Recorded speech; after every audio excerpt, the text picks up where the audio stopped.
지금 유럽 스포츠계가 발칵 뒤집어졌습니다. 제 딸이 한국 때문에 독일을 배신했어요. 슈투트가르트가 수십억 연봉을 제시한 17살 천재, 배구 소녀, 청소년 국가대표 역대 최연소 에이스로 불리던 그 소녀가 단 하룻밤 만에 전부를 내려놓고 서울행 비행기에 올랐기 때문입니다. 독일엔 2일초도 더 있기 싫어요. 배신감에 몸을 떨던 어머니는 1년 뒤 눈물로 고백했습니다. 미워하고 또 미워하다 결국 무릎을 꿇었어요. 한국은 딸에게 배구를 가르친 게 아니라 왜 살아야 하는지를 알려준 거였으니까요. 수십억이 보장된 유럽 무대를 걷어찬 그녀가 대체 왜 한국의 낡은 체육관을 선택한 걸까요? 그녀가 한국을 택한 단 한 번의 결정적 사건, 지금 바로 공개합니다. 제 이름은 카타리나 강, 한국 이름은 강은혜입니다.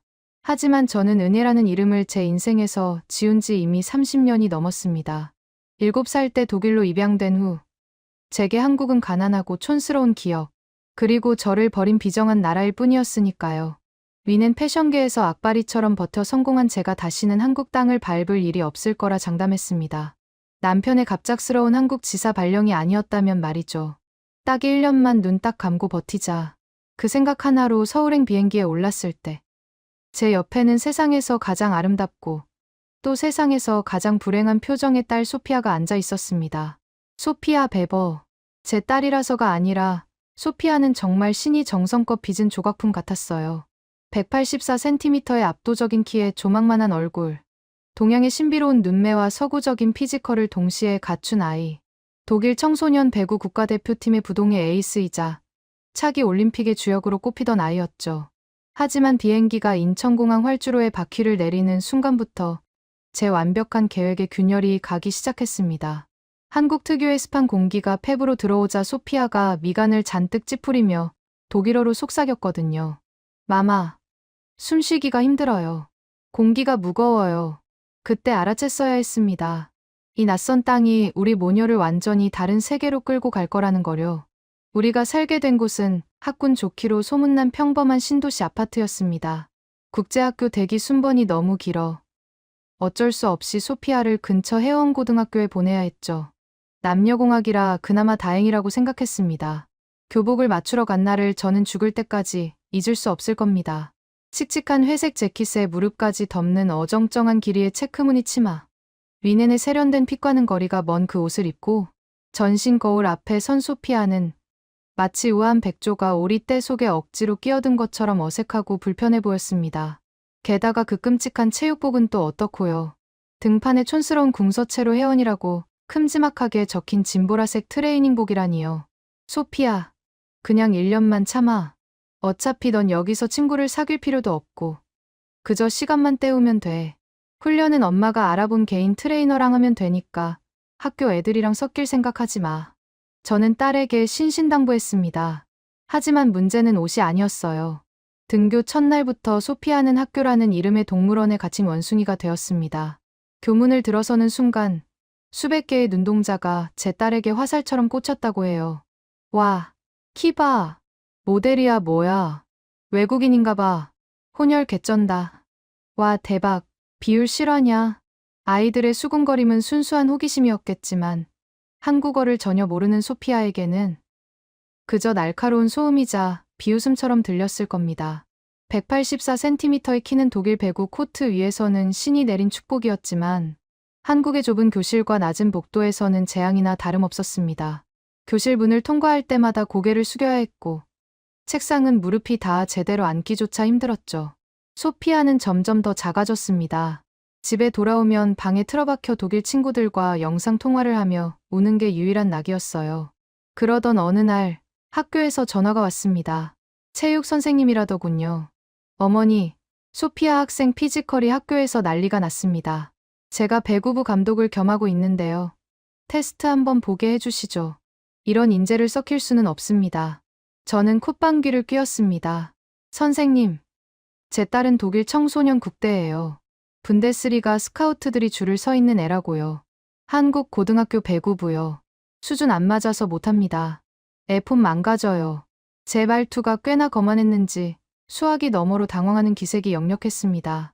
그래도 아이가 학교 생활에 적응하려면 운동이라도 같이 하는 게 됐습니다. 우리는 1년 뒤에 떠날 거예요. 귀찮게 하지 마세요. 전화를 뚝 끊고 나서 소피아에게 말했습니다. 들었지? 넌 여기서 배구공 만질 생각하지 마. 폼 망가져. 한국 배구는 너무 끈적거리고 촌스러워. 너처럼 높고 빠르게 때리는 애한테는 독이야. 알았지. 소피아는 아무 대꾸도 하지 않았습니다. 그저 멍하니 창밖의 아파트 단지를 바라볼 뿐이었죠. 그 무표정이 저항이 아니라 깊은 체념이라는 걸 그때는 몰랐습니다. 소피아의 고립은 날이 갈수록 심해졌습니다. 이동 수업 시간에도 짝을 찾지 못해 맨 뒤에 혼자 서 있었고, 체육 시간에는 스탠드 구석에 앉아 이어폰만 꽂고 있었다고 해요. 하지만 가장 큰 문제는 점심시간이었습니다. 한국의 급식 문화, 식판을 들고 줄을 서서 밥을 배급받는 그 시스템이 소피아에게는 마치 군대 배급처럼 느껴졌나 봐요. 마마, 애들이 밥을 너무 빨리 먹어요. 다들 말도 안 하고 밥만 먹어요. 그리고 냄새가, 그 빨간색 음식 냄새가 옷에 배서 안 빠져요. 매일 저녁 식탁에서 소피아는 음식을 깨작거렸습니다. 학교에서 뭘 먹긴 하는 거니? 아니요. 그냥 매점에서 빵 사 먹었어요. 빵. 운동선수에게 탄수화물 덩어리인 빵이라니요. 저는 화를 냈지만 소피아는 힘없이 고개를 저을 뿐이었습니다. 그렇게 소피아가 학교에 적응하지 못한 채 한 달이 훌쩍 지나가고 있었습니다. 제 딸은 매일 조금씩 시들어가고 있었고, 저는 그저 1년만 버티면 된다는 생각으로 눈을 감고 있었죠. 하지만 운명은 어느 비 내리는 화요일, 학교에서 가장 시끄러운 장소인 급식실에서 소피아를 기다리고 있었습니다. 그날따라 매점이 비가 쏟아지는 바람에 문을 닫았고, 소피아는 어쩔 수 없이 난생 처음 급식줄에 서게 되었거든요. 그리고 바로 그곳에서 소피아의 인생을 완전히 뒤바꿔 놓을 한 소년이 식판을 쿵 내려놓게 됩니다. 도대체 급식실에서 무슨 일이 벌어진 걸까요? 학교에서 돌아온 소피아의 표정이 묘했습니다. 평소라면 가방을 현관에 던져두고 침대로 직행해 이불을 뒤집었었을 아이가 거실 소파에 앉아 멍하니 천장만 바라보고 있더군요. 소피아, 무슨 일 있어? 학교에서 또 누가 쳐다봐서 기분 나빴니? 제가 걱정스런 마음에 물으며 다가갔습니다. 그런데 소피아의 입에서 나온 말은 전혀 예상 밖이었습니다. 마마, 한국 애들은 원래 밥 먹을 때 남한테 자기 반찬을 줘요? 뭐? 반찬. 누가 너한테 뭘 줬는데? 계란말이요. 노랗고 동그란 거. 그리고 이름도 줬어요. 이름을 줬다니. 그게 무슨 소리니? 제 질문에 소피아는 대답 대신 교복 주머니에서 꼬깃꼬깃해진 쪽지 한 장을 꺼내 보여주었습니다. 거기엔 삐뚤빼뚤한 글씨로 영어 단어 하나와 한글 세 글자가 적혀 있었습니다. 러브. 그리고 김사랑. 시간을 몇 시간 전, 그 시끄럽고 전쟁터 같았던 급식실로 되돌려봐야겠습니다. 나중에 소피아에게 전해 들은 이야기입니다. 그날따라 비가 내려 매점이 문을 닫는 바람에 소피아는 떠밀리듯 급식실 줄에 서게 되었습니다. 자욱한 음식 냄새, 수백 명의 아이들이 떠드는 소음, 식판이 달그락거리는 금속성 소리. 소피아에게 그곳은 식사 장소가 아니라 거대한 공장처럼 느껴졌을 겁니다. 배식받은 식판을 들고 소피아는 가장 구석진 기둥 뒤편 자리를 찾아 앉았습니다. 주변 아이들의 시선이 느껴졌지만 소피아는 고개를 푹 숙인 채 국만 깨작거렸습니다. 빨리 먹고 나가자. 여기 있기 싫어. 그 생각뿐이었죠. 그런데 그때 맞은편에 누군가 식판을 쿵 내려놓았습니다. 소피아가 놀라서 고개를 들자 거기엔 더벅머리에 뿔테 안경을 쓴, 정말이지, 평범하게 생긴 남학생이 앉아 있었습니다. 같은 학년, 같은 학교의 남학생이었죠. 소피아는 당황해서 주변을 둘러봤어요. 다른 자리가 텅텅 비어 있었거든요. 그런데 굳이 학교에서 왕따나 다름없는 외국인 여자애, 그것도 말도 안 통하는 거인 같은 여자애 앞에 앉다니요. 그 남학생은 소피아의 눈을 똑바로 쳐다보지도 못하고 귀까지 빨개진 채로 식판에 코를 박고 제육볶음을 허겁지겁 먹기 시작했습니다. 소피아는 불쾌했습니다. 또 나를 구경하러 왔나 보네. 원숭이 구경하듯이. 밥 먹는 게 신기한가. 그렇게 생각하며 식판을 들고 일어나려던 찰나였습니다. 그 남학생이 젓가락으로 자기 식판에 있던 계란말이 2개를 집어 소피아의 하얀 쌀밥 위에 툭 올려주었습니다. 소피아의 눈이 휘둥그레졌습니다. 독일에서는 상상도 할 수 없는 일이었으니까요. 내 접시에 남의 젓가락이 들어온다니. 위생관념 철저한 소피아에게는 테러나 다름없었습니다. 하지만 그 남학생은 아주 서툰, 하지만 또박또박한 영어로 이렇게 말했죠. 안 매워. 맛있어. 먹어. 라고 영어로 말했습니다. 그 눈빛에는 장난기나 호기심이 없었습니다. 그저 밥을 잘 안 먹는 친구를 걱정하는 투박한 진심만 있었죠. 소피아는 멍해졌습니다. 독일에서도 한국에 와서도 누구도 그녀의 밥 위에 반찬을 얹어준 적은 없었으니까요. 그 노란 계란말이 두 조각이 차갑게 얼어붙어 있던 소피아의 마음을 아주 조금 톡 하고 건드린 순간이었습니다. 소피아는 망설이다가 조심스럽게 계란말이를 입에 넣었습니다. 달콤하고 짭짤한 맛, 독일의 부드러운 오믈렛과는 전혀 다른 투박하지만 꽉 찬 맛이 입안에 퍼졌습니다. 그제야 그 남학생, 도경이가 입을 열었습니다. 너, 이름이 뭐야? 영어가 서툰 티가 역력했지만 소피아는 처음으로 도망치지 않고 대답했습니다. 소피아 베버. 소피아가 짧게 대답하자 도경이가 고개를 갸웃거렸습니다. 소피. 너무 길다. 부르기 힘들어. 한국 이름은 없어? 없어. 난 독일 사람이니까.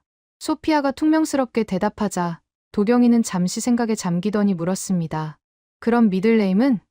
중간 이름 말이야. 외국 애들은 그런 거 있잖아. 아모르. 소피아 아모르 베버. 아모르? 도경이가 눈을 동그랗게 뜨더니 갑자기 손가락을 딱 튕겼습니다. 아모르가 사랑이라는 뜻이지. 러브? 맞아.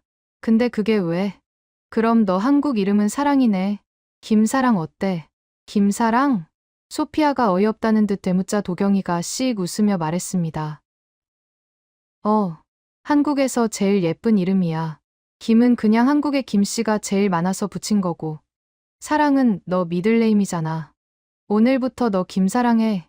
내가 그렇게 부를게. 소피아는 황당해서 말문이 막혔습니다. 처음 보는 애가, 그것도 영어를 띄엄띄엄 하는 남자애가 다짜고짜 이름을 지어주다니요. 게다가 김씨라니. 너무 흔한 거 아닌가요? 그런데 이상하게도 기분이 나쁘지 않았습니다.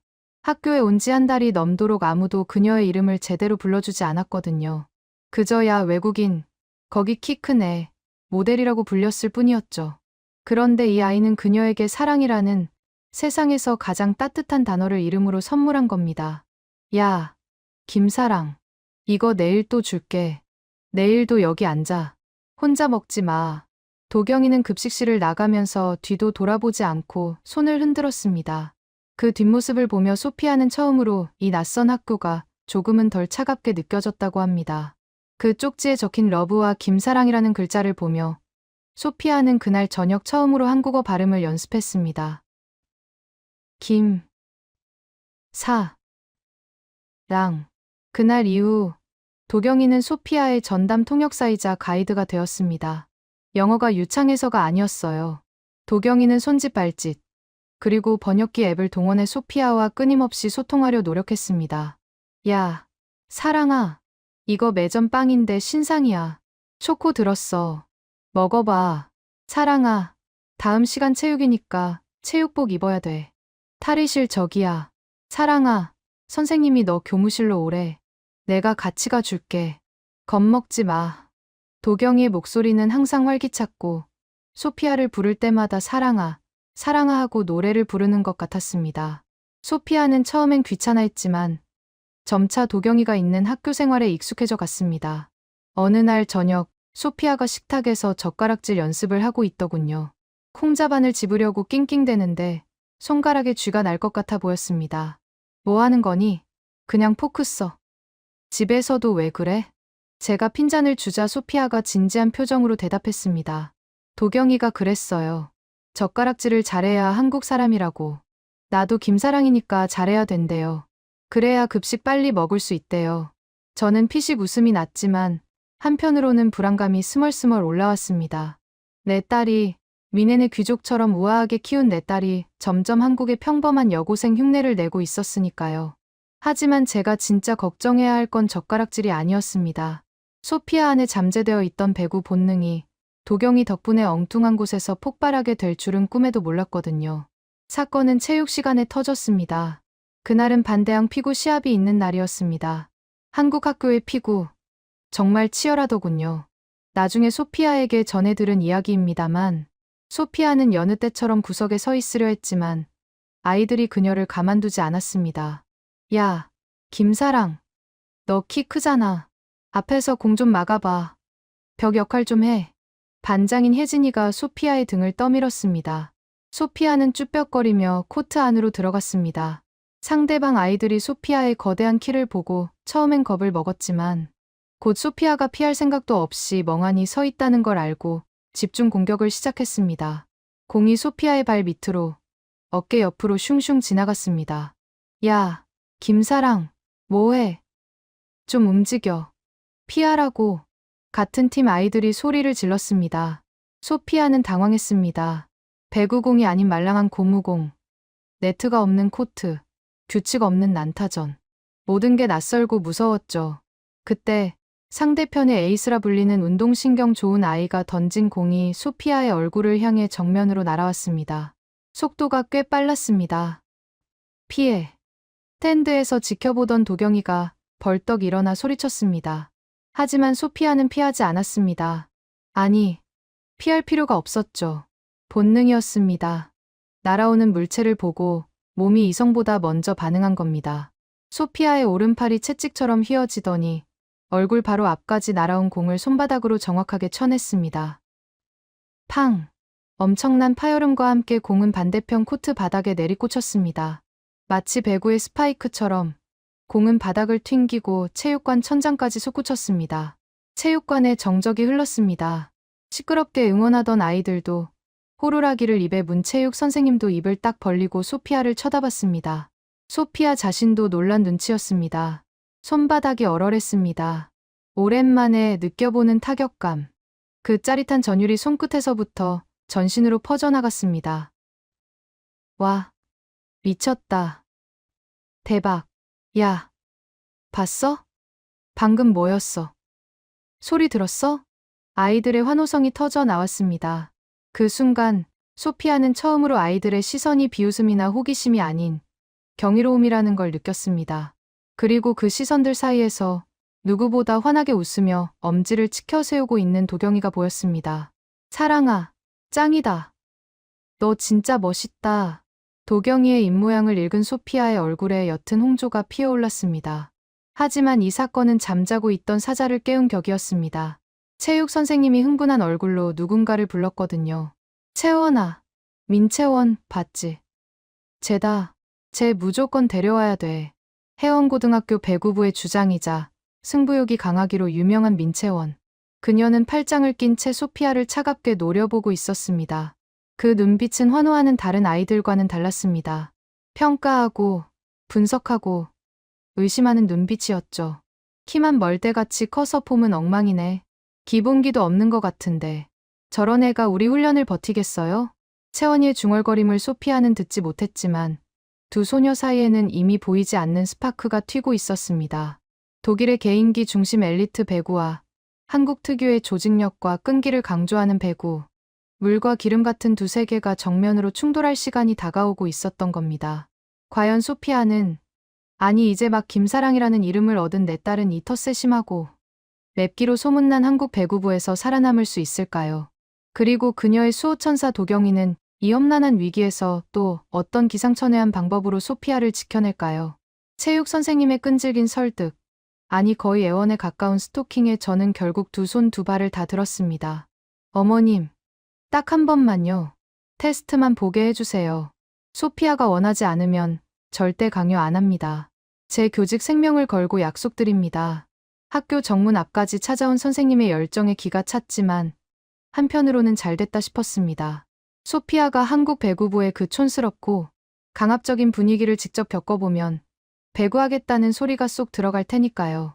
독일의 최첨단 시설과 과학적인 트레이닝 시스템에서 자란 아이가 에어컨도 없이 선풍기 몇 대 돌아가는 한국 고등학교 체육관을 견딜 리가 없었죠.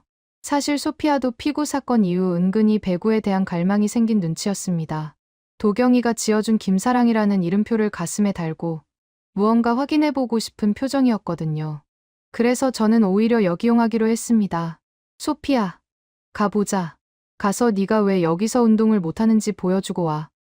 저 선생님 포기하게. 제 말에 소피아는 말없이 고개를 끄덕였습니다. 하지만 그 눈빛은 미묘하게 흔들리고 있었습니다. 방과 후 해원고등학교 체육관. 문을 열고 들어서자마자 훅 끼쳐오는 땀 냄새와 파스 냄새. 그리고 운동화 바닥이 마룻바닥에 마찰하며 내는 삑하는 날카로운 소음. 위넨의 쾌적한 돔 경기장과는 차원이 다른 습하고 뜨거운 공기가 우리를 맞이했습니다. 코트 위에서는 보라색 유니폼을 입은 12명의 소녀들이 기합 소리를 지르며 비지땀을 흘리고 있었습니다. 자, 주목.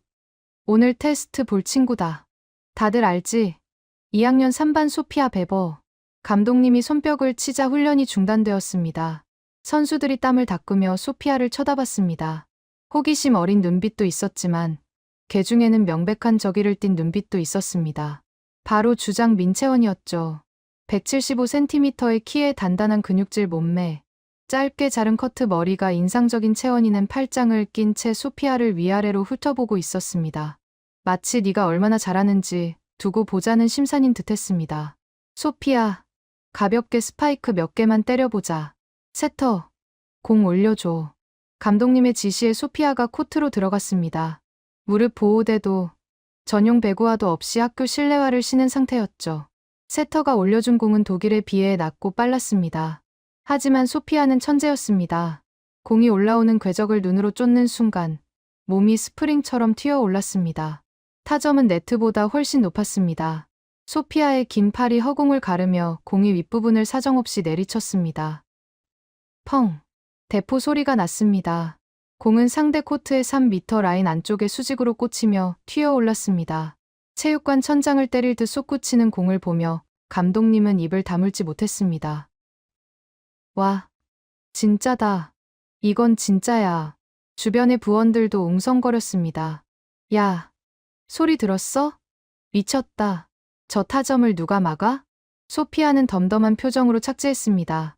이 정도는 몸풀기에도 못 미치는 수준이었으니까요. 그녀는 무의식적으로 독일에서 하던 습관대로 세터에게 엄지를 치켜 세우는 제스처를 취했습니다. 공 좋았어라는 의미였죠. 하지만 그때 찬물을 끼얹는 목소리가 들려왔습니다. 야, 너 수비 안 해? 주장 채원이었습니다. 소피아가 어리둥절한 표정으로 돌아보자 채원이가 네트 너머에서 소리쳤습니다. 공 때리고 나서 왜 멍하니 서 있어? 블로킹 걸리면 어쩔 건데? 리바운드 커버 안 들어와?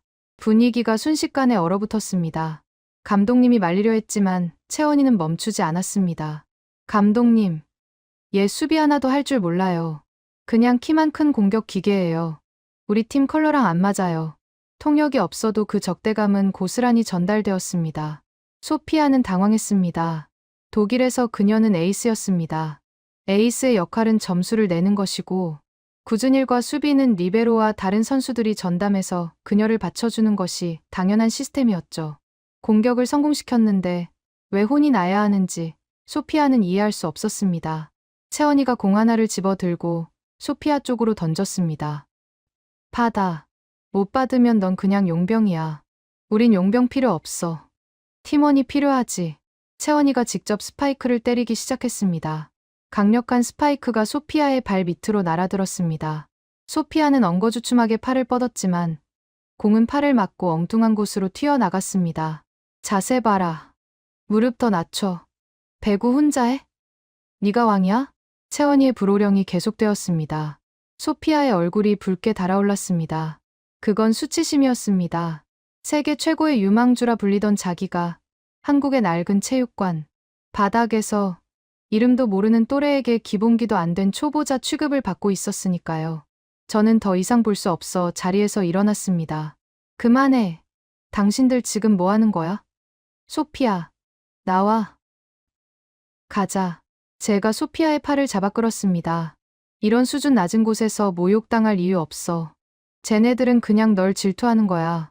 네 재능이 무서우니까 기를 죽이려는 거라고. 가자, 소피아. 그런데 소피아가 제 손을 뿌리쳤습니다. 그녀의 눈은 이글거리고 있었습니다. 울먹이는 게 아니라 분노와 오기로 활활 타오르고 있었죠. 마마, 안 가요.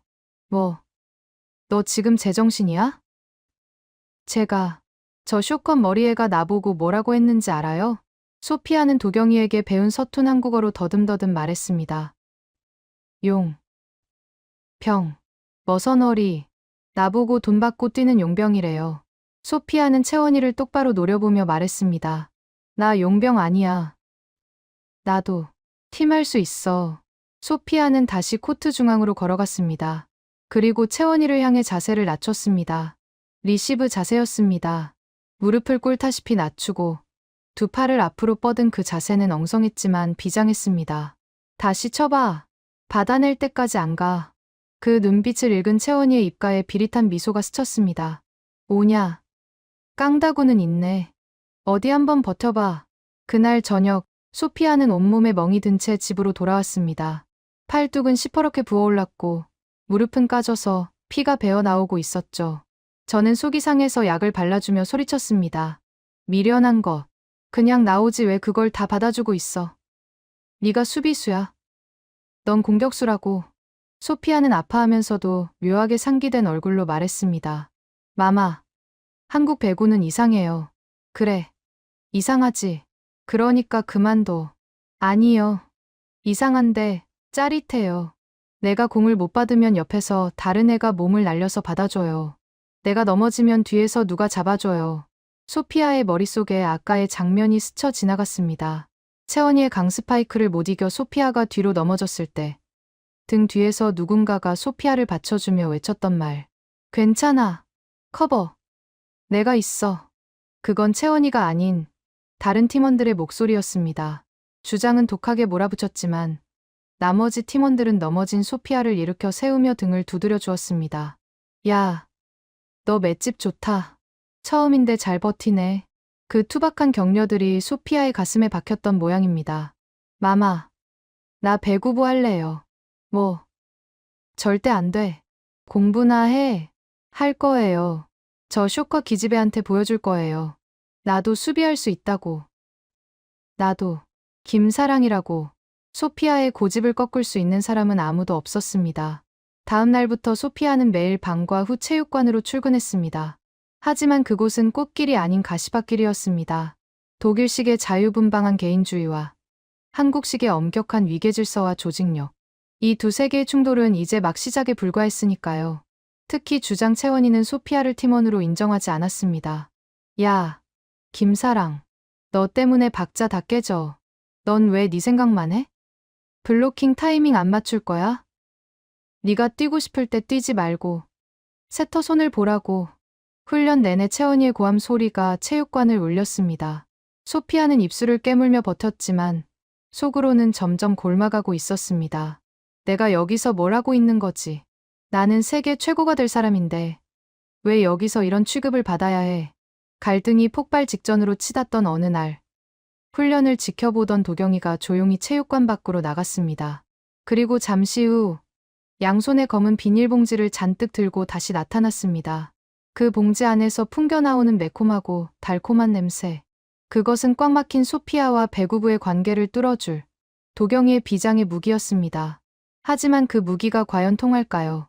독일 입맛의 소피아와 한국 입맛의 배구부원들을 하나로 묶기엔 그 음식은 너무나도 빨갛고 위험해 보였거든요. 체육관 문이 열리고 도경이가 양손 가득 검은 비닐봉지를 들고 나타났을 때 팽팽하던 긴장감은 순식간에 호기심으로 바뀌었습니다. 감독님, 제가 쏘는 겁니다. 애들 고생하는데 간식 좀 먹고 하시죠. 도경이가 넉살 좋게 소리치자 감독님도 못 이기는 척 호루라기를 불었습니다. 자, 10분간 휴식. 간식 먹고 해라. 아이들이 우르르 도경이 주변으로 몰려들었습니다. 봉지가 열리자 매콤하고 자극적인 냄새가 체육관을 가득 채웠습니다. 학교 앞 분식집 이모네의 명물, 엽기적으로 매운 떡볶이와 순대, 그리고 튀김들이었죠. 소피아는 멀찍이 떨어져서 땀을 닦고 있었습니다. 저 빨간 음식, 보기만 해도 위가 쓰려오는 것 같았죠. 그때 도경이가 소피아에게 손짓했습니다. 야, 김사랑, 너도 와서 먹어. 이거 안 먹으면 한국 사람 아니야. 소피아는 쭈뼛거리며 다가갔습니다. 아이들은 이미 바닥에 둘러앉아 전쟁 치르듯 떡볶이를 흡입하고 있었습니다. 아, 맵다. 근데 진짜 맛있다. 야, 김말이 내 거야. 건들지 마. 그 소란스러운 틈바구니에 소피아가 앉을 자리는 없어 보였습니다. 그때 가장 안쪽에 앉아있던 주장 채원이가 젓가락으로 떡 하나를 집어들고 소피아를 빤히 쳐다봤습니다. 야, 독일. 채원이가 소피아를 불렀습니다. 소피아가 긴장한 표정으로 쳐다보자 채원이가 툭 던지듯 말했습니다. 너 매운 거 못 먹지? 이거 먹으면 너 울걸? 명백한 도발이었습니다. 주변 아이들이 킥킥거렸습니다. 소피아는 자존심이 상했습니다. 배구 실력으로 무시당하는 것도 서러운데 음식으로까지 약자 취급을 받다니요. 소피아는 오기로 채원이 옆자리에 털썩 앉았습니다. 그리고 나무젓가락을 집어들고 가장 빨개 보이는 떡볶이 하나를 입에 넣었습니다. 먹을 수 있어. 소피아는 우물우물 씹었습니다. 처음엔 달콤했습니다. 뭐야, 별거 아니네. 라고 생각하는 순간 혀끝에서부터 불길이 치솟았습니다. 캡사이신의 매운맛이 식도를 타고 내려가 위장을 강타했죠. 소피아의 얼굴이 순식간에 잘 익은 토마토처럼 새빨개졌습니다. 눈물이 핑 돌고 콧물이 나올 것 같았습니다. 물. 소피아가 헐떡거리며 손부채질을 하자 아이들이 웃음을 터뜨렸습니다. 와, 얼굴 색깔 봐. 대박. 야, 쿨피스 줘라. 얘 죽겠다. 그때 채원이가 무심하게 쿨피스 팩에 빨대를 꽂아 소피아 입에 물려주었습니다. 매우면 뱉어. 미련하게 참고 있지 말고. 말은 퉁명스러웠지만 그 행동은 묘하게 다정했습니다. 소피아는 쿨피스를 생명수처럼 쪽쪽 빨아먹으며 겨우 진정했습니다. 매운맛이 가라앉자 이상한 기분이 들었습니다. 눈물 콧물 쏙 뺀 자신의 모습이 창피하기보다 왠지 모르게 시원했거든요. 같이 땀 흘리고 같이 매워하고 같이 헐떡거리는 이 상황이 묘한 동질감을 주었습니다. 도경이가 눈치 빠르게 나섰습니다. 채원아, 사랑이가 너 무서워서 말도 못 건대. 좀 살살해라. 얘도 알고 보면 여려. 내가 뭘. 운동할 땐 원래 다 그런 거지. 채원이가 떡볶이 국물을 튀김에 찍으며 대수롭지 않게 대꾸했습니다. 그러자 옆에 있던 세터 지민이가 끼어들었습니다. 근데 언니, 아까 사랑이 스파이크 진짜 쩔지 않았어요. 나 토스 올리는데 손맛이 다르더라니까. 맞아. 타점 진짜 높아. 블로킹 위에서 때리는데 와. 소름. 아이들이 하나둘 소피아의 실력을 칭찬하기 시작했습니다. 분위기가 부드러워지자 도경이가 소피아에게 속삭였습니다. 야, 지금이야. 아까 연습할 때 미안했다고 해. 한국말 가르쳐 줄게. 따라해. 도경이가 소피아 귀에 대고 무언가 소근거렸습니다. 소피아는 잠시 망설이다가 채원이를 보고 더듬더듬 말했습니다. 언니, 나 수비 못해서 미안해. 가르쳐 줘. 서툰 한국어. 그리고 처음으로 나온 언니라는 호칭. 채원이는 먹던 순대를 떨어뜨릴 뻔했습니다. 천하의 독일 국대가 자존심 센 그 소피아가 고개를 숙이고 가르침을 청한 겁니다. 채원이의 얼굴이 살짝 붉어졌습니다. 뭐, 알면 됐어. 내일부턴 리시브 훈련 더 빡세게 할 거야. 각오해. 응, 알겠어. 언니라는 말 한마디가 가진 마법은 강력했습니다. 그날 이후 배구부의 공기는 완전히 달라졌습니다. 소피아는 더 이상 용병이나 독일이 아니었습니다.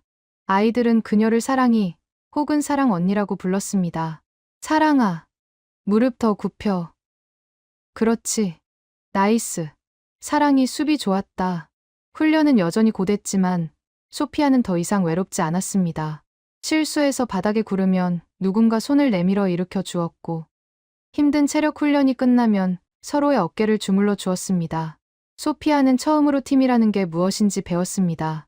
독일에서는 내가 잘해서 남을 이겨야 하는 게 배구였지만 여기서는 내가 희생해서 우리를 살리는 게 배구였습니다. 그 끈끈한 유대감, 한국말로 정이라고 하는 그 감정이 소피아의 메마른 가슴을 촉촉하게 적시기 시작했습니다. 어느 날 훈련이 끝나고 샤워실에서였습니다. 아이들이 서로 등을 밀어주고 있었습니다. 소피아는 쭈뼛거리며 구석에서 혼자 씻고 있었죠. 그때 채원이가 다가와 때타올을 내밀었습니다. 야, 등 대봐. 왜? 한국 목욕 문화 몰라? 등 밀어줄게. 너도 내 등 밀어. 소피아는 얼떨결에 등을 맡겼습니다. 까칠한 때타올이 등을 지나갈 때마다 따가웠지만 시원했습니다. 너 등판 진짜 넓다. 배구하기 딱 좋은 몸이야. 채원이의 투박한 칭찬에 소피아는 피식 웃었습니다. 언니도 근육 멋있어. 당연하지. 이게 다 훈련의 산물이다. 알몸으로 서로의 등을 밀어주며 두 소녀는 비로소 진정한 친구가 되었습니다. 그날 밤 소피아는 제게 와서 이렇게 말했습니다. 마마, 나 떡볶이 먹고 싶어. 뭐, 그 매운 걸? 응. 맵고 뜨거운 거. 그거 먹으면 힘이 나. 저는 놀랐습니다. 소피아의 얼굴에서 그늘이 사라져 있었거든요. 대신 그 자리에 건강한 생기와 자신감이 차올라 있었습니다. 매일 밤 도경이와 영상 통화를 하며 한국어를 배우고 주말이면 배구부 아이들과 시내에 나가 스티커 사진을 찍고 오는 아이. 제 딸은 어느새 완벽한 한국 여고생 김사랑이 되어가고 있었습니다. 저는 불안했습니다. 이러다 정말 한국에 눌러앉겠다고 하면 어쩌지. 하지만 더 큰 폭풍은 저 먼 곳, 미넨에서부터 몰려오고 있었습니다. 소피아의 한국 생활이 SNS를 통해 알려지면서 독일 배구 연맹이 움직이기 시작한 겁니다. 감히 우리 국대 에이스가 한국 고등학교에서 썩고 있다고. 당장 데려와. 독일 청소년 대표팀 감독이 직접 비행기를 타고 오고 있다는 소식이 들려왔습니다. 그리고 그들은 소피아에게 거절할 수 없는 너무나도 달콤하고 잔인한 제안을 가져오고 있었죠. 과연 소피아는 이 거센 외풍 앞에서도 김사랑이라는 이름을 지킬 수 있을까요? 이제 막 피어난 그녀의 행복은 유럽에서 날아온 태풍 앞에 촛불처럼 위태로워졌습니다. 행복은 언제나 예고 없이 찾아오지만 불행은 기가 막힌 타이밍을 알고 찾아옵니다. 소피아가 한국 생활에 완벽하게 적응해 갈 무렵 제 휴대폰 화면에 뜬 국가 번호 플러스 49는 평화의 끝을 알리는 사이렌과도 같았습니다. 독일 배구 연맹, 그리고 소피아의 전담 코치였던 클라우스였습니다. 카타리나, 당장 소피아 데리고 나와요. 슈투트가르트 발리볼이 소피아에게 1군 주전 자리를 제안했어. 연봉은 상상 그 이상이야. 이건 기적이 아니라 명령이야. 전화를 끄는 제 심장은 두근거렸습니다. 슈투트가르트 발리볼. 독일 최고의 여자 배구 클럽이자 유럽 챔피언스 리그의 단골 출전팀. 거기서 17살 소녀에게 주전 자리를 제안하다니요. 이건 소피아가 그토록 꿈꾸던 올림픽 메달로 가는 직행열차 티켓이었습니다. 저는 당장 소피아의 방문을 열어젖혔습니다. 소피아는 책상에 앉아 한국어 단어장을 외우고 있었습니다. 소피아, 짐 싸. 독일에서 연락 왔어. 슈투트가르트야. 네가 가고 싶어 했던 그 팀. 저는 흥분해서 소리쳤지만 소피아의 반응은 차가웠습니다. 안 가요. 뭐, 너 미쳤어? 이건 다시 없을 기회야? 나 여기서 배구할 거예요. 해원고에서 전국체전 나갈 거예요. 애들이랑 약속했어요. 약속. 그깟 고교 대회가 뭐가 중요해? 너 올림픽 안 나갈 거야. 세계 최고 안 될 거야? 엄마는 몰라요. 내가 여기서 뭘 배웠는지, 얼마나 행복한지. 소피아는 단호했습니다. 하지만 독일 측은 포기하지 않았습니다. 사흘 뒤 학교 정문 앞에 검은색 고급 세단 2대가 미끄러지듯 멈춰 섰습니다. 차 문이 열리고 선글라스를 낀 독일 정장 차림의 남자들이 내렸습니다. 클라우스 코치와 구단 관계자들이었죠. 그들의 등장은 평화롭던 해원고등학교를 순식간에 긴장감으로 몰아넣었습니다. 값비싼 슈트와 가죽 구두, 그리고 그들이 풍기는 독한 향수 냄새는 땀 냄새. 나는 체육관과 전혀 어울리지 않았습니다. 클라우스 코치는 팔짱을 낀 채 체육관 2층 난간에서 훈련을 지켜봤습니다. 그의 눈빛은 매서웠습니다. 소피아가 리시브를 하려고 몸을 날려 바닥을 구르는 모습을 보며 그는 혀를 찼습니다. 맙소사, 카타리나, 애를 망쳐놨군요. 저런 촌스러운 수비를 시키다니. 소피아는 하늘을 날아야 할 아이인데 왜 바닥을 기게 합니까? 하지만 그의 평가는 곧 바뀌었습니다. 소피아가 동료의 토스를 받아 강력한 백어택을 꽂아 넣자 클라우스의 선글라스가 살짝 내려갔습니다. 그리고 상대팀의 공격을 블로킹하고 나서 넘어진 동료를 일으켜 세워주는 소피아의 모습을 보며 그는 침묵했습니다. 훈련이 끝나고 클라우스는 소피아 앞에 섰습니다. 소피아 베버. 그의 목소리는 체육관의 공기를 차갑게 얼어붙게 만들었습니다. 채원이와 배구부 아이들은 잔뜩 겁을 먹은 채 뒤로 물러나 있었습니다. 자신들과는 다른 세계에서 온 어른들의 위압감에 눌린 것이죠. 폼은 엉망이 됐지만 힘은 좋아졌군. 한국 밥이 입에 맞나 봐. 클라우스가 비꼬듯 말하자 소피아는 지지 않고 노려봤습니다. 내 폼 안 망가졌어요. 더 강해졌어요. 글쎄, 그건 미넨에 가서 증명해. 자, 여기 계약서다. 클라우스가 내민 것은 검은 가죽 파일에 담긴 계약서였습니다. 거기에 적힌 금액은 한국 프로 선수들도 평생 만져보지 못할 수십억 원대의 천문학적인 액수였습니다. 내일 아침 비행기다. 짐 싸라. 더 이상 여기서 시간 낭비하지 마. 이 재능은 이런 학교에서 썩히기엔 너무 아까워. 클라우스의 말은 잔인했지만 부정할 수 없는 현실이었습니다. 아이들도 그 계약서의 무게를 본능적으로 느꼈습니다. 소피아가 자신들과는 다른 레벨의 사람이라는 걸 뼈저리게 확인한 순간이었죠. 그날 저녁, 학교 근처 벤치. 소피아는 도경이를 불러냈습니다. 도경이는 평소처럼 해맑게 웃지 못했습니다. 이미 학교에 소문이 파다하게 퍼졌으니까요. 독일에서 온 사람들이 소피아를 데려간다고. 도경아, 나 가기 싫어. 나 여기서 너랑, 애들이랑 있고 싶어. 소피아가 울먹이며 말했습니다. 평소라면 가지 마. 내가 지켜줄게. 라고 외쳤을 도경이었습니다. 하지만 도경이는 고개를 숙인 채 운동화 코만 툭툭 차고 있었습니다. 소피아. 아니, 사랑아. 도경이가 어렵게 입을 열었습니다. 가는 게 맞아. 소피아의 눈이 커졌습니다. 믿었던 도경이마저 자신을 밀어내다니요. 너 지금 뭐라고 했어? 아까 그 아저씨들이 주고 간 명함 봤어. 인터넷에 쳐보니까 엄청난 팀이더라. 너 거기 가면 진짜 스타 되는 거야. TV에도 나오고 올림픽도 나가고. 난 그런 거 필요 없어. 난 네가 필요하다고. 소피아가 소리쳤지만 도경이는 애써 소피아의 눈을 피하며 말했습니다. 사랑아, 넌 김사랑이기 전에 소피아 베버야. 넌 배구 천재잖아. 여기서 우리랑 떡볶이 먹고 놀기엔 네가 너무 커. 너무 빛난다고. 도경이의 목소리가 미세하게 떨리고 있었습니다. 그건 진심이 아니었습니다. 자신이 소피아의 발목을 잡는 걸림돌이 되기 싫었던 17 소년의 서툰 배려이자 아픈 사랑법이었죠. 우리 때문에 네 인생 망치지 마. 나중에 후회하면 어떡해. 우린 그냥 좋은 추억으로 남기자. 도경이는 그 말을 남기고 도망치듯 자리를 떴습니다. 소피아는 벤치에 홀로 남겨졌습니다. 가장 믿었던 사람, 자신에게 이름을 주고 젓가락질을 가르쳐주고 따뜻함을 알려준 그 아이가 등을 돌렸습니다. 미넨의 화려한 제안보다 도경이의 그 차가운 뒷모습이 소피아를 더 비참하게 만들었습니다. 집에 돌아온 소피아는 방문을 잠그고 나오지 않았습니다. 저는 문 밖에서 소리쳤습니다. 소피아, 짐 쌌니? 내일 아침 10시 비행기야. 늦으면 안 돼. 방 안에서는 아무 대답도 없었습니다. 흐느끼는 소리조차 들리지 않는 무거운 침묵만이 흘러나왔죠. 저는 안도했습니다. 그래. 결국엔 포기했구나. 잘했어. 이게 너를 위한 길이야. 소피아가 겪을 아픔은 시간이 해결해 줄 거라 믿었습니다. 미넨의 화려한 조명 아래서 박수갈채를 받다 보면 한국에서의 짧은 일탈은 그저 한여름 밤의 꿈처럼 잊힐 테니까요. 하지만 저는 간과하고 있었습니다.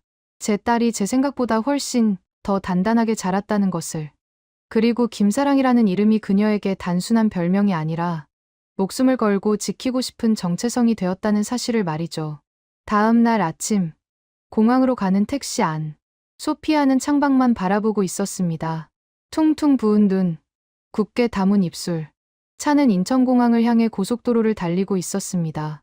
그 시각 해원고등학교 체육관에서는 전국체전 도 예선 결승전이 열릴 예정이었습니다. 감독님은 혹시 모를 상황을 대비해 소피아의 이름을 엔트리에서 빼지 않고 남겨두었다고 나중에 들었습니다. 라이벌 학교와의 중요한 시합이었지만 주포인 소피아가 빠진 해원고등학교는 고전을 면치 못하고 있었겠죠. 저는 일부러 라디오를 껐습니다. 혹시라도 경기 소식이 들릴까 봐서요. 소피아, 가서 클라우스 코치 말 잘 듣고 엄마가 짐 정리해서 곧 따라갈게. 제가 부드럽게 말을 건넸지만 소피아는 대꾸하지 않았습니다. 택시가 공항 톨게이트를 통과하려는 순간이었습니다. 소피아가 갑자기 기사님을 향해 소리쳤습니다. 아저씨, 차 돌려요. 네. 무슨 소리야, 소피아. 앉아. 제가 말렸지만 소피아는 안전벨트를 풀고 앞좌석을 잡으며 절규했습니다. 돌려요.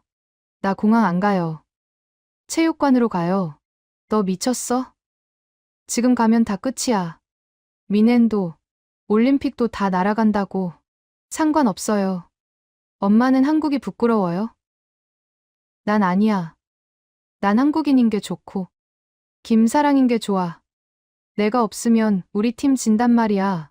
소피아의 눈에서 굵은 눈물방울이 뚝뚝 떨어졌습니다. 그것은 단순한 떼쓰기가 아니었습니다. 자신의 인생을 스스로 선택하겠다는 영혼의 외침이었습니다. 도경이 말이 틀렸어. 내가 빛나는 건 미넨에 있어서가 아니라 내가 좋아하는 사람들이랑 있어서야. 나 갈래요. 가서 뛸래요. 택시 기사님이 당황해서 백미러로 저를 쳐다봤습니다. 저는 딸의 눈을 보았습니다. 그 눈 속에서 저는 30년 전 양부모님의 손에 이끌려 울면서 독일행 비행기를 탔던 어린 강은혜를 보았습니다. 그때 저는 선택할 수 없었지만 지금 제 딸은 선택하려 하고 있었습니다. 제 입술이 파르르 떨렸습니다. 이성적으로는 말려야 했지만 가슴 깊은 곳에서 뜨거운 무언가가 치밀어 올랐습니다. 기사님, 제가 떨리는 목소리로 말했습니다. 차, 돌리세요. 해원고등학교 체육관으로 갑시다. 마마? 소피아가 놀란 눈으로 저를 봤습니다. 대신 조건이 있어. 가면 무조건 이겨. 지면 바로 공항으로 다시 오는 거야. 알았어? 제 말에 소피아의 얼굴에 번개처럼 환한 미소가 번졌습니다. 네. 무조건 이겨요. 아저씨. 빨리요. 밟아요. 택시가 급하게 유턴 신호를 받고 방향을 틀었습니다. 위내행 티켓은 휴지 조각이 되었습니다. 대신 우리는 딸의 인생에서 가장 뜨겁고 아름다운 경기가 펼쳐질 그곳, 땀 냄새. 나는 학교 체육관을 향해 질주하기 시작했습니다. 하지만 과연 제때 도착할 수 있을까요? 이미 경기는 4세트 막바지로 치닫고 있다는 문자가 학부모 단톡방에 올라오고 있었습니다. 해원고등학교의 폐색이 짙은 상황. 소피아, 아니 김사랑은 과연 팀을 구하고 자신의 선택을 증명할 수 있을까요? 그리고 떠나보내려 했던 도경이에게 다시 돌아가 못다한 대답을 들려줄 수 있을까요? 택시가 톨게이트 앞에서 급정거하고 유턴을 하던 그 긴박한 순간, 소피아가 공항이 아닌 체육관을 선택하게 만든 결정적인 트리거는 단순히 배구에 대한 열정 때문만이 아니었습니다. 그 아이의 가슴 속에는 바로 어젯밤에 새겨진 뜨거운 약속 하나가 불덩이처럼 타오르고 있었거든요. 제가 미처 알지 못했던, 그리고 소피아가 택시 안에서 울먹이며 털어놓은 그날 밤의 이야기를 먼저 들려드려야 할 것 같습니다. 그래야 여러분도 이해하실 수 있을 테니까요.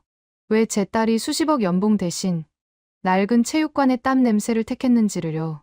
시간을 다시 되돌려 출국 전날 밤으로 가보겠습니다. 제가 짐을 다 쌌는지 확인하고 잠자리에 든 시각, 소피아는 몰래 현관문을 열고 나갔습니다. 아파트 단지 내에 있는 작은 놀이터. 그네에 앉아 땅바닥만 파고 있던 소피아 앞에 누군가가 거친 숨을 몰아쉬며 달려왔습니다. 도경이었습니다. 낮에는 가라. 네가 갈 길은 거기가 맞다. 매몰차게 돌아섰던 그 아이가 한밤중에 슬리퍼 바람으로 뛰쳐나온 겁니다. 두 아이는 한참 동안 말이 없었습니다. 녹슨 그네가 움직이는 소리만이 정적을 채웠죠. 가로등 불빛 아래 흩날리는 늦봄의 벚꽃잎들이 두 사람의 어깨 위로 눈처럼 내려앉고 있었습니다. 먼저 침묵을 깬 건 도경이었습니다. 야, 김사랑. 도경이의 목소리는 잔뜩 잠겨 있었습니다. 너 진짜 갈 거냐? 짐은 다 쌌어? 소피아는 고개를 끄덕였습니다.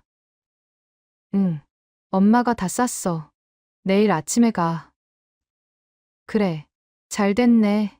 가면 클라우스인지 크루아상인지 그 코치 아저씨 말 잘 듣고 밥 거르지 말고 거기는 급식 없으니까 빵만 먹지 말고 고기 챙겨 먹고. 도경이는 잔소리를 늘어놓았습니다. 마치 시골 할머니가 서울 가는 손주를 걱정하듯 투박하지만 애정이 뚝뚝 묻어나는 잔소리였죠. 소피아는 듣고만 있다가 툭 한마디를 던졌습니다. 나 안 가면 안 돼? 그 말에 도경이의 잔소리가 뚝 끊겼습니다. 도경이는 한숨을 푹 쉬더니 주머니에서 무언가를 꺼내 소피아에게 내밀었습니다. 손목 밴드였습니다.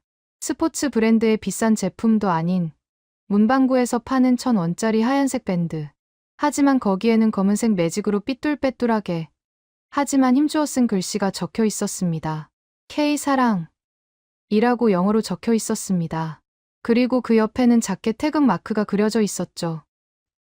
이거 뭐야? 선물이다. 위넨 가면, 아니 올림픽 나가면 꼭 이거 차고 해. 네가 소피아 베버여도 속은 김사랑이라는 거 잊지 말라고. 도경이가 밴드를 소피아의 손목에 직접 채워주었습니다. 소피아의 하얀 손목에 투박한 밴드가 채워지자 참았던 소피아의 눈물이 터졌습니다. 나 이거 필요 없어. 난 네가 필요하다고. 왜 자꾸 나보고 가라고 해? 너 나 안 좋아해. 소피아가 도경이의 가슴을 주먹으로 쳤습니다. 나 가면 너 다른 여자애랑 떡볶이 먹을 거잖아. 다른 애한테 계란말이 줄 거잖아. 어린아이 같은 투정이었지만 그건 17살 소녀가 할 수 있는 가장 솔직한 고백이었습니다. 도경이는 소피아의 주먹을 가만히 맞아주다가 결심한 듯 소피아의 두 어깨를 잡았습니다. 그리고 소피아의 눈을 똑바로 바라보며 말했습니다. 그 눈빛은 더 이상 소년의 것이 아니었습니다. 야, 잘 들어. 내가 널 왜 안 좋아해? 내가 널 어떻게 안 좋아하냐? 도경이의 목소리가 떨렸습니다. 네가 급식실에서 처음 밥 먹던 날부터, 아니 체육관에서 처음 스파이크 때리던 날부터 나한테는 네가 전부였어. 근데 넌 너무 크잖아. 키가 큰 게 아니라 네가 가진 세상이 너무 크다고. 상관없어. 상관 있어. 내가 너 잡으면 넌 나중에 나 원망할 거야. 올림픽 TV로 보면서 아, 그때 한도경 때문에 내 인생 망쳤어. 라고 할까봐. 그게 무서워서 그래. 도경이는 입술을 깨물었습니다. 자신의 감정을 억누르느라 주먹을 꽉 쥐고 있었죠. 그러니까 가. 가서 세계 최고 찍고 와. 금메달 따고 세계 랭킹 1위 먹고 다 하고 와. 도경이는 잠시 숨을 고르더니 얼굴이 홍당무처럼 빨개진 채로 덧붙였습니다. 이 말이 바로 소피아를 공항에서 되돌리게 만든 그 약속이었습니다. 그리고 나중에 한 10년 뒤에 10년 뒤? 네가 배구 다 하고 세계 여행 다 하고 소시지랑 감자가 지겨워지면 그때 다시 와. 그때도 네가 혼자면 그리고 나도 혼자면 그때는 내가 너 책임질게. 매일 떡볶이 사주고 계란말이 해줄게. 그러니까 그때까지만 참자. 그건 프러포즈였습니다. 반지 하나 없는 벚꽃잎 날리는 놀이터에서의 풋내 나는 고백이었지만 그 진심의 무게는 다이아몬드보다 무거웠습니다. 소피아는 눈물을 닦으며 물었습니다. 진짜지? 약속했지? 나 10년 뒤에 오면 떡볶이 사줘야 돼. 약속해. 사나이 한도경이 이름 걸고 맹세한다. 도경이가 새끼손가락을 내밀었습니다. 소피아는 그 큰 손으로 도경이의 작은 새끼손가락을 걸었습니다. 복사, 도장, 사인. 둘은 한국식으로 엄지를 맞대고 손바닥을 비비며 약속을 봉인했습니다. 그리고 도경이는 소피아를 꽉 안아주었습니다. 잘 가라, 김사랑. 내 첫사랑. 그날 밤, 소피아는 밤새 그 손목 밴드를 만지작거리며 잠들지 못했다고 합니다. 도경이의 체온이 남아있는 그 밴드가 소피아에게 계속 말을 걸었으니까요. 정말 10년을 기다릴 수 있어. 지금 떠나면 도경이의 웃는 얼굴을 다시는 못 볼 수도 있어. 그리고 다음날 아침 택시 안에서 소피아는 깨달은 겁니다. 미래의 막연한 약속보다 지금 당장의 행복이 더 소중하다는 것을요. 10년 뒤의 떡볶이가 아니라 오늘 저녁 도경이와 함께 먹는 떡볶이가 필요하다는 것을요. 그래서 소피아는 외친 겁니다. 차 돌려요. 라고요. 그것은 도경이의 배려를 거부한 게 아니었습니다. 오히려 도경이의 마음에 대한 가장 확실한 응답이었습니다. 난 10년 못 기다려. 지금 당장 네 옆에 있을 거야. 라는 선언이었죠. 자, 다시 현재로 돌아오겠습니다. 택시는 미친 듯이 속도를 높여 해원고등학교를 향해 달리고 있었습니다. 라디오에서는 전국체전 예선 소식이 흘러나오고 있었죠. 해원고등학교가 위기입니다. 주포 김사랑 선수의 부재가 너무 큽니다. 세트 스코어 2대1로 뒤지고 있는 가운데 4세트도 20대 15로 벌어졌습니다. 이대로라면 탈락이 확정적입니다. 아나운서의 긴박한 목소리에 소피아의 손이 하얗게 질렸습니다. 그녀의 손목에는 도경이가 준 하얀 밴드가 채워져 있었습니다. 아저씨, 더 빨리요. 제발요. 학생. 이게 최선이야. 신호 다 무시하고 있잖아. 기사님도 땀을 뻘뻘 흘리며 운전대를 돌렸습니다. 저는 뒷좌석에서 딸의 손을 꼭 잡았습니다. 소피야, 늦지 않을 거야. 할 수 있어. 마마, 나 도착하면 바로 뛸 수 있게 운동화 끈 좀 묶어줘요. 소피아는 택시 안에서 교복 치마를 벗어던졌습니다. 다행히 아내는 유니폼을 입고 있었습니다. 등번호 10번. 그리고 김사랑이라는 이름이 선명하게 박힌 보라색 유니폼. 공항 패션을 위해 입었던 트렌치코트를 벗어 던지자 전투 준비를 마친 전사의 모습이 드러났습니다. 도착했습니다. 기사님의 외침과 함께 택시가 체육관 앞에 급정거했습니다. 끼익! 타이어 타는 냄새가 진동했습니다. 소피아는 문을 박차고 나갔습니다. 저도 힐을 벗어던지고 맨발로 그 뒤를 쫓았습니다. 체육관 안에서는 우레와 같은 함성 소리, 아니 상대팀의 환호 소리가 들려오고 있었습니다. 매치 포인트, 매치 포인트. 해원고등학교의 패배까지 단 한 점. 절체절명의 순간이었습니다. 소피아는 닫힌 체육관 철문을 향해 돌진했습니다. 쾅! 육중한 철문이 열리고 눈부신 조명이 소피아를 비췄습니다.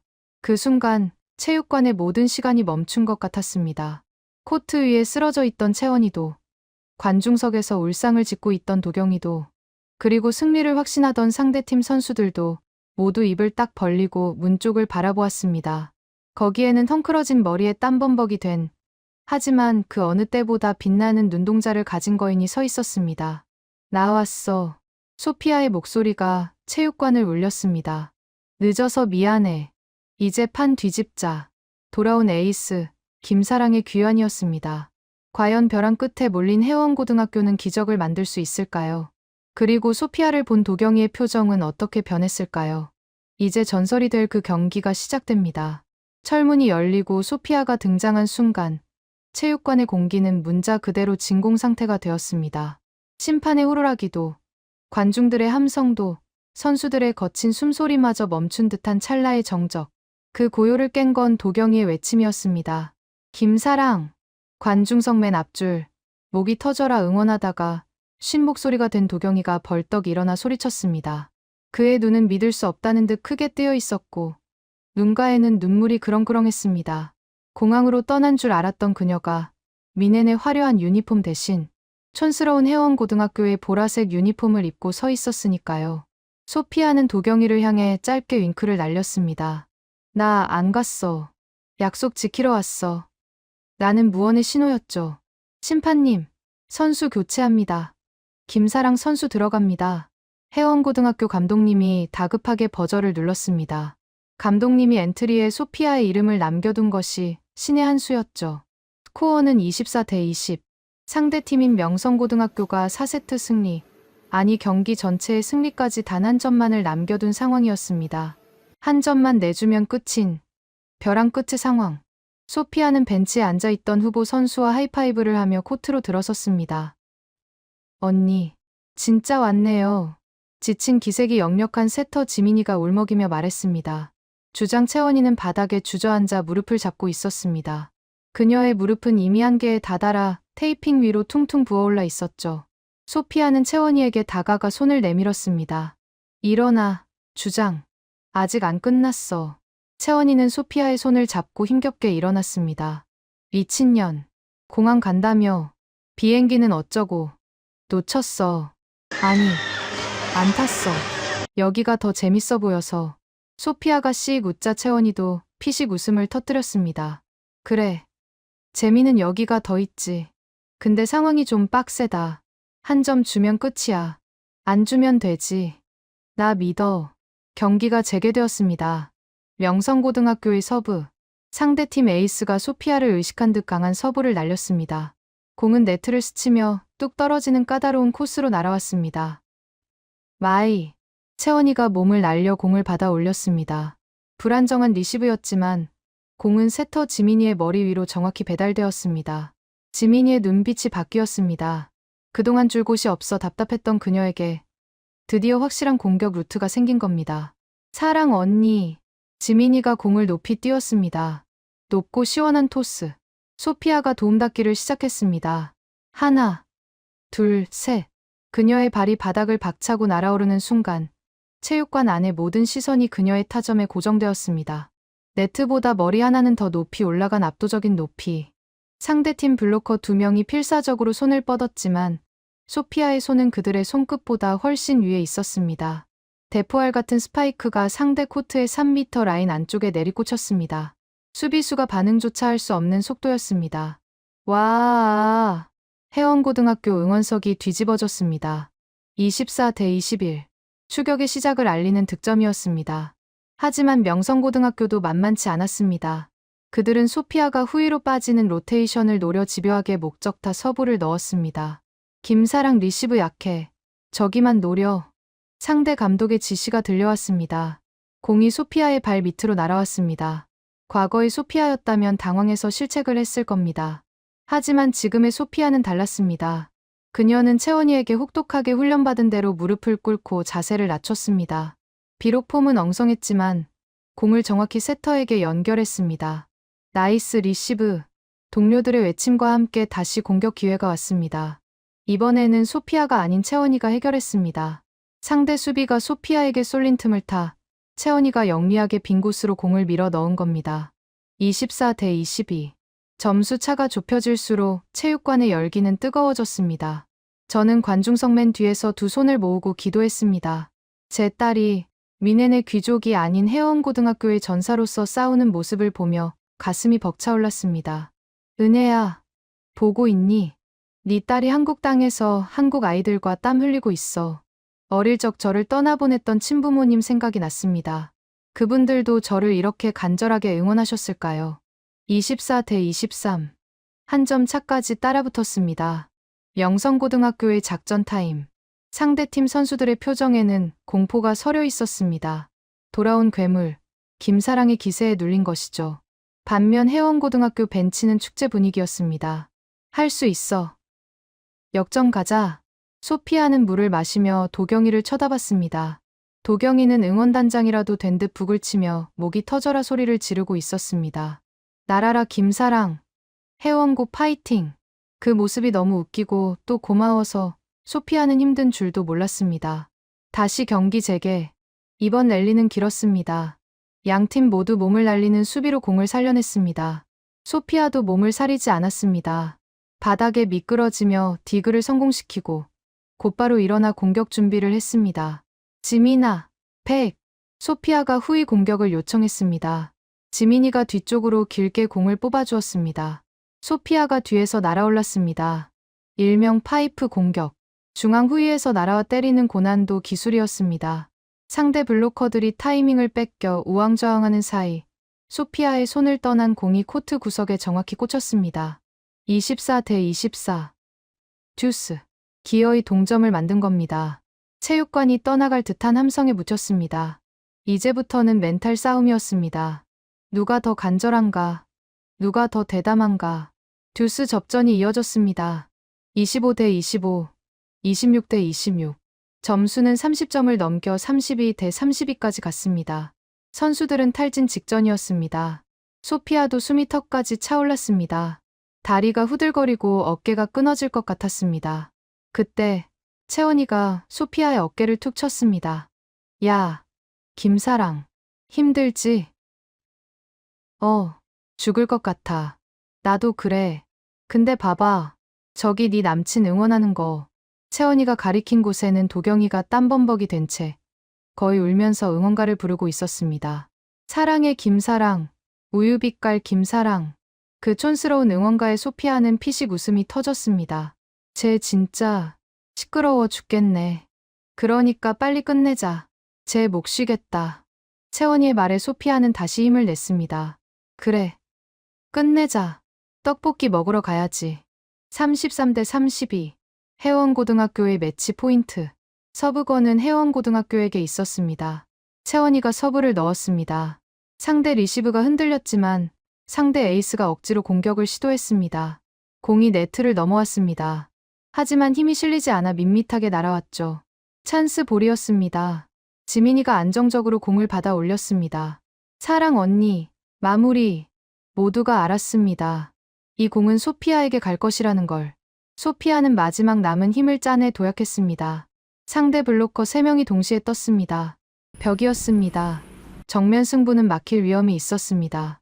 그 짧은 순간 소피아의 머릿속에 독일 코치의 말이 아닌 한국 감독님의 말이 스쳐 지나갔습니다. 배구는 힘으로만 하는 게 아니야. 눈으로 하는 거야. 빈 곳을 봐. 소피아는 강타를 때리는 척하며 손목을 틀었습니다. 페인트 공격.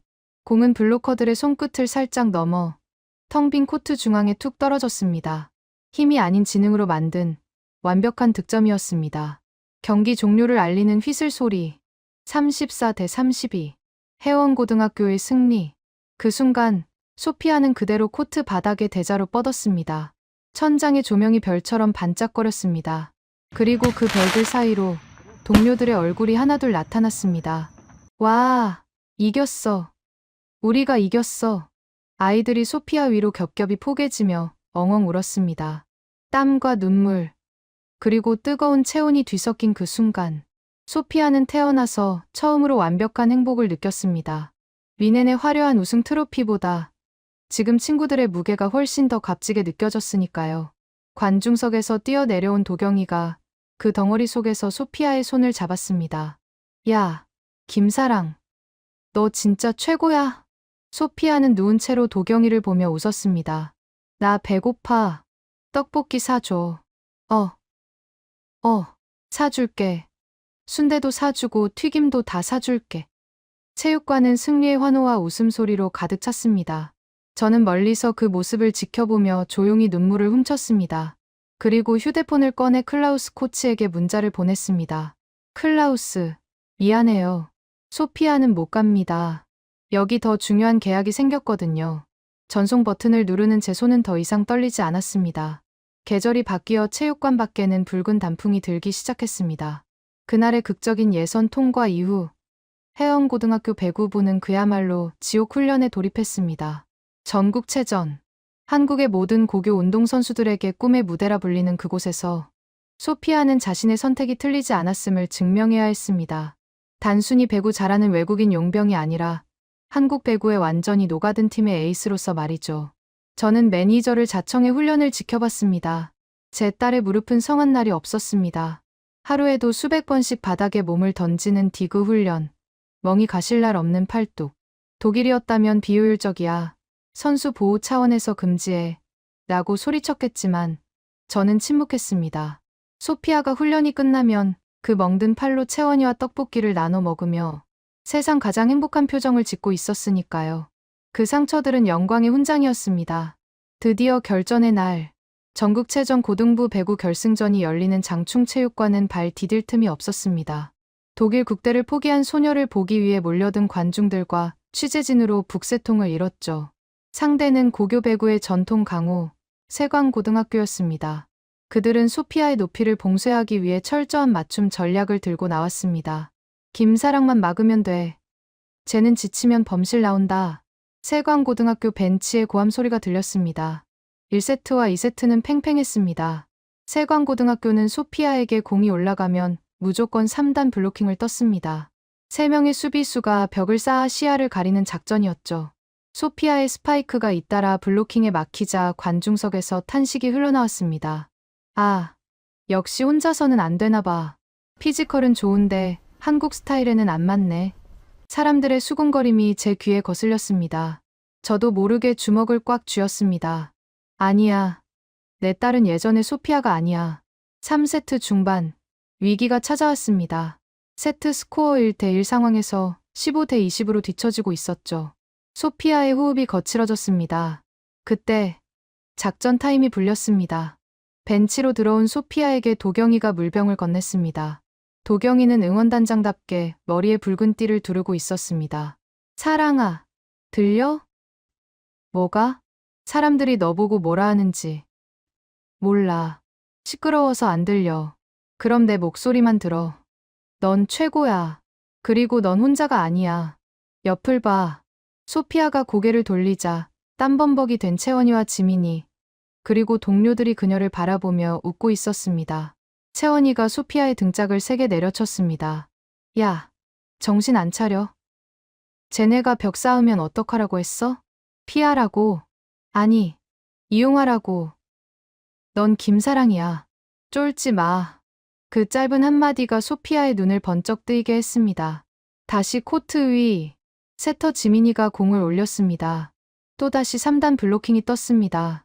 관중들은 또 막힐 거라고 생각했습니다. 하지만 소피아는 스파이크를 때리는 대신 손목을 비틀어 블로킹하는 상대 선수의 손끝을 겨냥했습니다. 터치 아웃.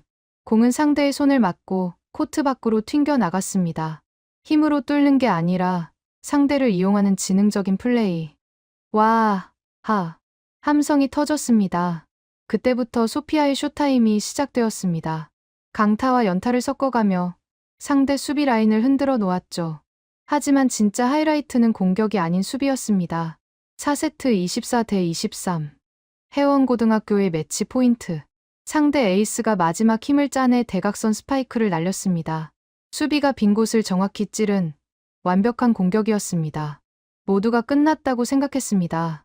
공이 바닥에 닿기 직전 거대한 그림자가 몸을 날렸습니다. 소피아였습니다.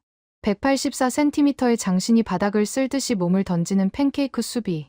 그녀의 손등 위로 공이 팅하고 튀어 올랐습니다. 살렸다. 감독님이 벤치에서 벌떡 일어났습니다. 소피아가 살려낸 공을 채원이가 언더 토스로 올렸고 지민이가 다시 소피아에게 연결했습니다. 소피아는 바닥에서 일어나자마자 도움닫기도 없이 제자리에서 뛰어올랐습니다. 마치 중력을 거스르는 나비처럼 가볍게, 그리고 벌처럼 날카롭게 공을 때렸습니다. 공은 상대 코트 깊숙한 곳, 아무도 없는 엔드라인 안쪽에 정확히 꽂혔습니다. 삑! 경기 종료. 해원고등학교의 우승. 체육관이 떠나갈 듯한 함성으로 뒤덮였습니다. 선수들은 코트로 쏟아져 나와 서로를 끌어안고 뒹굴었습니다. 소피아는 그 한가운데서 가장 높이 뛰어오르며 환호했습니다. 미넨에서 우승했을 때도 보지 못했던 가장 순수하고 격정적인 기쁨의 표정이었습니다. 시상식이 끝나고 소피아가 트로피를 든 채 관중석 쪽으로 걸어왔습니다. 취재진이 몰려들어 마이크를 들이댔지만 소피아는 그들을 지나쳐 저에게 직진했습니다. 펜스 너머에 서 있는 저와 눈이 마주쳤습니다. 저는 눈물이 범벅이 된 채 손을 흔들었습니다. 소피아는 활짝 웃으며 손가락으로 V자를 그려 보였습니다. 그리고 입모양으로 말했습니다. 엄마, 나 봤어? 저는 고개를 끄덕였습니다. 봤어. 내 딸 최고야. 네가 맞았어. 여기가 네 자리야. 소피아는 다시 도경이에게로 갔습니다. 도경이는 우느라 눈이 퉁퉁 부어 있었습니다. 야, 한도경. 나 우승했어. 떡볶이 사줘. 으엉. 사줄게. 순대도 사줄게. 다 먹어. 도경이가 울면서 소피아에게 엄지를 치켜 세우는 모습이 전광판에 잡히자 관중들이 폭소를 터뜨리며 박수를 보냈습니다. 그날 저녁 뉴스 인터뷰에서 소피아는 이렇게 말했습니다. 서툰 한국어였지만 그 어떤 명연설보다 감동적이었습니다. 독일 배구는 높아요. 하지만 한국 배구는 끈끈해요. 저는 여기서 혼자가 아니라 우리가 되는 법을 배웠어요. 제 이름은 소피아 베버가 아니라 해원고등학교 10번 김사랑입니다. 이 인터뷰는 전국을 강타했습니다. 김사랑 신드롬이 일어났죠. 배구 팬들은 그녀가 훗날 태극마크를 달고 올림픽에 나가는 상상을 하며 열광했습니다. 하지만 현실의 벽은 높았습니다. 국적.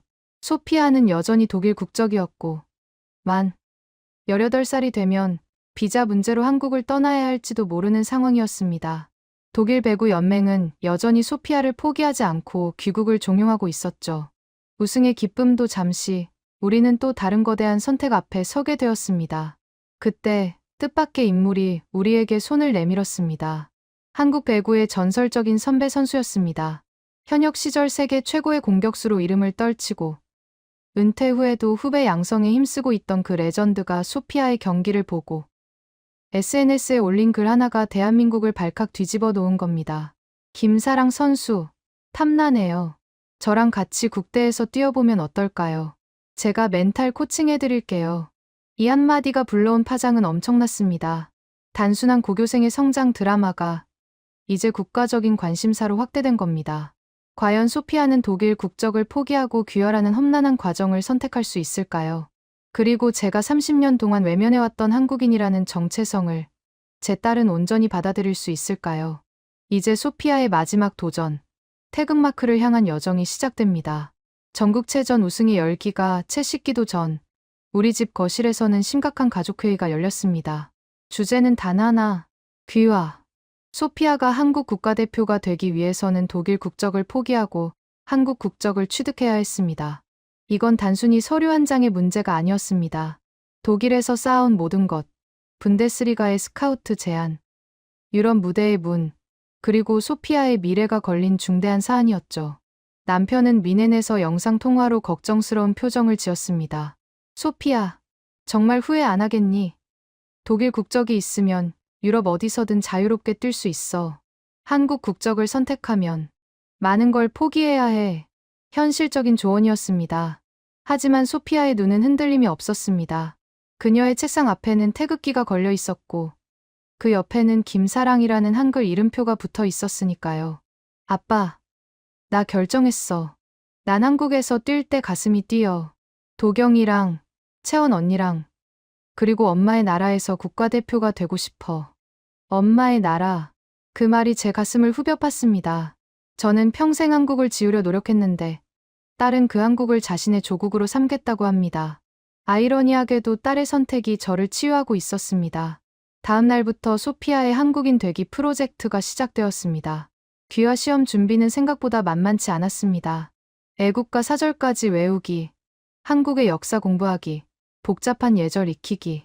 배구 훈련이 끝나면 소피아는 도경이와 함께 도서관에 틀어박혀 밤늦게까지 공부했습니다. 야, 한도경. 조선시대 왕 이름이 왜 이렇게 많아? 태정태세. 이게 뭐야? 외워. 이거 시험에 무조건 나와. 나도 같이 외울게. 도경이는 최고의 과외 선생님이었습니다. 소피아가 힘들어할 때마다 떡볶이와 붕어빵을 사다 바치며 응원했죠. 한국 배구 레전드 선배의 지원 사격도 계속되었습니다. 현역 시절 세계 최고의 공격수로 이름을 떨치고 은퇴 후에도 후배 양성에 힘쓰고 있던 그 선배는 방송에 나와 공개적으로 소피아의 귀화를 지지했습니다. 이런 인재를 놓치면 한국 배구 손해죠. 사랑이 귀화하면 제가 김치찌개 끓여줍니다. 여론은 뜨거웠습니다. 법무부 청원 게시판에는 김사랑 특별 귀화 허가를 요청하는 글이 수만 건 올라왔습니다. 드디어 귀화 면접 시험 당일, 소피아는 단정한 정장을 입고 면접장에 들어갔습니다. 심사위원들이 물었습니다. 소피아 베버 씨, 왜 한국인이 되고 싶습니까? 독일이 배구 환경은 더 좋지 않나요? 소피아는 잠시 숨을 고르더니 준비한 답안지가 아닌 자신의 진심을 이야기했습니다. 배구는 혼자 하는 게 아닙니다. 저는 한국에서 우리라는 말을 배웠습니다. 제가 힘들 때 밥 위에 반찬을 올려주던 친구, 넘어졌을 때 일으켜준 동료들. 그 정이 저를 한국 사람으로 만들었습니다. 저는 배구 선수이기 이전에 따뜻한 한국 사람 김사랑으로 살고 싶습니다. 그녀의 서툴지만 진심 어린 한국어, 답변에 심사위원들의 표정이 부드러워졌습니다. 면접장을 나오는 소피아를 도경이가 꽃다발을 들고 기다리고 있었습니다. 고생했다, 김사랑. 나 잘한 것 같아. 태극기 그리는 법도 완벽하게 설명했어. 두 아이가 손을 잡고 걸어가는 뒷모습을 보며 저는 확신했습니다. 이제 소피아는 제품을 떠나 더 넓은 세상으로 날아갈 준비를 마쳤다는 것을요. 그리고 2달 뒤 법무부로부터 한 통의 공문이 도착했습니다. 귀화 허가. 소피아 베버는 법적으로도 대한민국 국민 김사랑이 되었습니다. 그 소식을 듣고 도경이가 학교 앞 분식집에서 떡볶이 3인분을 시켜다 주었다는 건 더 이상 놀랄 일도 아니었죠. 지금까지 수십억 원대 연봉 대신 한국의 정을 선택한 배구 소녀 김사랑의 이야기였습니다. 그녀의 선택은 우리에게 묻습니다. 당신을 진정으로 뛰게 만드는 것은 무엇입니까? 화려한 성공인가요? 아니면 함께 밥을 먹으며 웃을 수 있는 우리인가요? 차가운 미넨의 대리석 바닥보다 뜨끈한 온돌방 같은 한국의 정을 사랑한 소녀 김사랑 선수가 태극마크를 달고 올림픽 시상대 가장 높은 곳에 서는 그날, 저 카타리나도, 아니 강은혜도 관중석 가장 앞줄에서 대한민국 만세를 외치고 있을 겁니다. 소피아, 아니 사랑아, 사랑한다. 그리고 고맙다. 나를 다시 한국인 강은혜의 엄마로 살게 해줘서. 지금까지 사연 어떠셨나요? 수십억을 걷어차고도 한국의 낡은 체육관을 택한 소녀. 그 선택의 이유가 바로 우리가 매일 나누는 정이었다는 사실이 가슴을 뜨겁게 만듭니다. 외국인이 스스로 한국인이 되겠다고 선택한 이 이야기야말로 세계의 대한민국의 진짜 매력을 알릴 수 있는 콘텐츠라고 생각합니다. 이 영상이 더 많은 사람에게 닿을 수 있도록 구독과 좋아요 꼭 부탁드립니다. 댓글에는 김사랑 3글자만 남겨주세요. 여러분의 댓글 하나가 대한민국의 정을 세계에 전합니다.